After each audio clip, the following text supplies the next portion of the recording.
सिंह सिद्धू जी जो कि 24 तारीख को एक विशाल प्रोग्राम करने जा रहे हैं। सर, उस प्रोग्राम की क्या रूपरेखा है और ये आप क्यों करने जा रहे हैं? देखिए, हम पिछले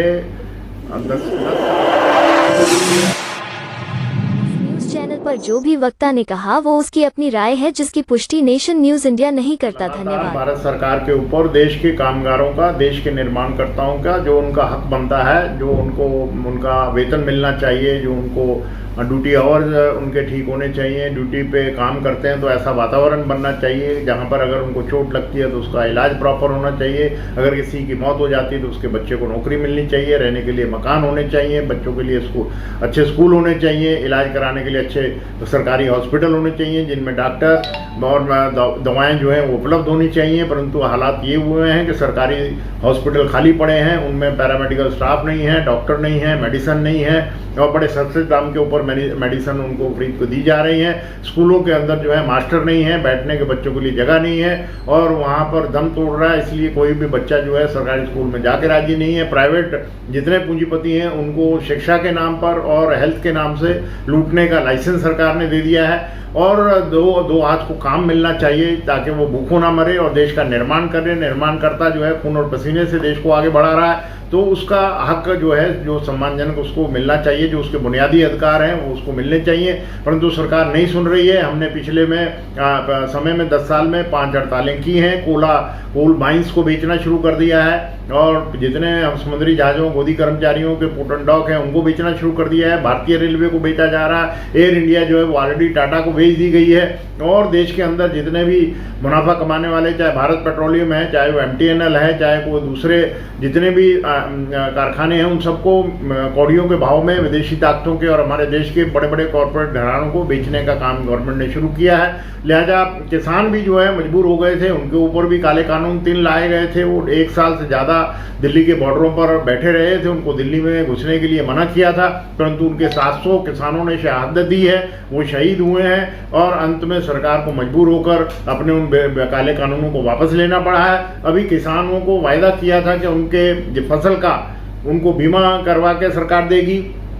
उनको कीटनाशक जो है वो उनको सस्ते दाम पर मिलेंगे, बीज सस्ते दाम पर मिलेंगे, उनको पानी प्रॉपर मिलेगा, उनको बिजली प्रॉपर मिलेगी, उनके द्वारा जितनी भी उपज है जो देश के अन्नदाता हैं उनको कम से कम मिनिमम सपोर्ट प्राइस उनको मिलेगी। 1.5 गुना, ये सरकार ने कहा था कि 2 गुना उनका हो जाएगा, उनका कीमत जो है उनके जो गेहूँ और चावल और दाल जो उगाता है किसान, परंतु उनको अभी तक उसका कोई भी गारंटी नहीं दी जा रही है। वो भी हमारे साथ आकर उनकी वार्ता हो गई है। अभी हमने दोनों जो 550 किसानों की यूनियनें हैं और जो हमारी 10 मजदूर संगठन है, हमारे 10 मजदूर संगठनों के आगे हजारों यूनियनें हैं पूरे देश में, हमने दोनों ने मिलकर एक फैसला किया है कि हम दोनों की मांगों को समर्थन करेंगे। मजदूर जो है किसान की मांग को समर्थन करेगा क्योंकि वो देश का अन्नदाता है, किसान हमारी मांग को समर्थन करेंगे क्योंकि हम देश के निर्माणकर्ता हैं। दोनों मिलकर इस देश को बचाने का काम करेंगे। इसलिए हमने फैसला किया कि 24 अगस्त को दिल्ली में तालकटोरा स्टेडियम के अंदर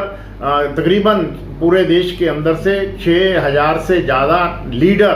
3000 किसानों के लीडर, 3000 मजदूरों के लीडर, जितनी यूनियनें हैं वो वहाँ पर इकट्ठा होंगे और दिन भर वो प्रोग्राम चलेगा। उसके अंदर एक राष्ट्रीय जो है एक हमारे को डिक्लेरेशन बन रहा है, वो भी हम उस दिन जारी करेंगे और आने वाले समय में अक्टूबर, नवंबर, दिसंबर में एक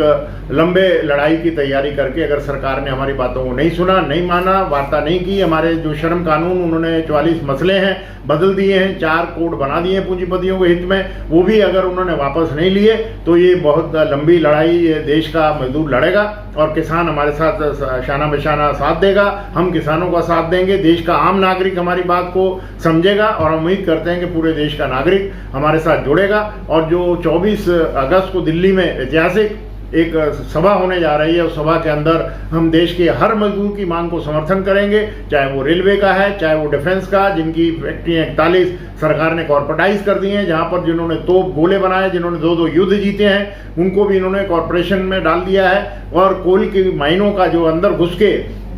जिंदगी दाव लगाकर जो अपना कोला निकालता है और जो हमारे एनटीपीसी चलते हैं, जो जितनी पावर हमारे को सप्लाई हो रही है उनके ऊपर भी कठोराघात किया जा रहा है, प्राइवेट हाथों में दिया जा रहा है। और हमारे देश के अंदर जितने भी बिजली बनाने वाले, बिजली को सप्लाई करने वाले जितने कर्मचारी हैं और जितने दूसरे बैंक हैं, चाहे इंश्योरेंस हैं, जो प्रॉफिट मेकिंग है, देश की सेवा कर रहे हैं, और बीपीएल है, उसके अंदर जो हमारा टेलीफोन महानगर है, इन सारे जितने भी देश के अंदर कल कारखाने हैं जो प्राइवेट हाथों में बेचे जा रहे हैं, प्रॉफिट मेकिंग है, उनको रोकने का काम करेंगे। नहीं तो आने वाले समय में ये सरकार जिस तरीके की पूंजीपतियों के हित के लिए जो सारे श्रम कानून और दूसरे कानून बना रहे हैं, इसका इनको हर्जाना देना पड़ेगा। ये एक आने वाले समय में देश का कामगार, देश का मजदूर जो इनको वोट देकर सरकार बना सकता है, वो इनको अपनी वोट की चोट से इनको गद्दी से भी नीचे उतार सकता है। ये हमारा ऐलान है। क्या सब 24 अगस्त को कोई इसमें राजनेता भी भाग लेंगे आपके प्रोग्राम में? हमारा कोई किसी राजनेता जो आना चाहेगा उसका हम स्वागत करेंगे, परंतु हमारा नॉन पॉलिटिकल लड़ाई है, हम मजदूरों की लड़ाई है। हम कोई पॉलिटिकल पार्टी नहीं चलाते हैं। हिंद मजदूर सभा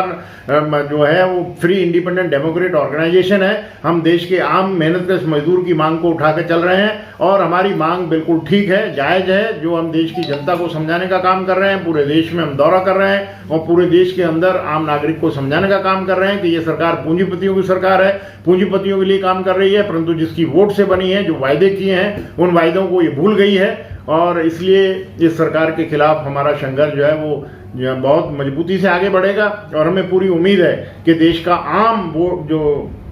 वोटर है, जो हमारे देश का नागरिक है, वो हमारी मांगों का समर्थन करेगा और आने वाले जो अप्रैल के अंदर 2024 में चुनाव होगा, उस चुनाव के अंदर बढ़ चढ़कर हिस्सा लेगा और ऐसी पूंजीपति सरकार को सबक सिखाने का काम करेगा। सर, अगर आपके बातों को नहीं माना जाता तो वोट की चोट करेंगे आप? वोट की चोट पूरी होगी, क्योंकि हमारे पास कोई और दूसरा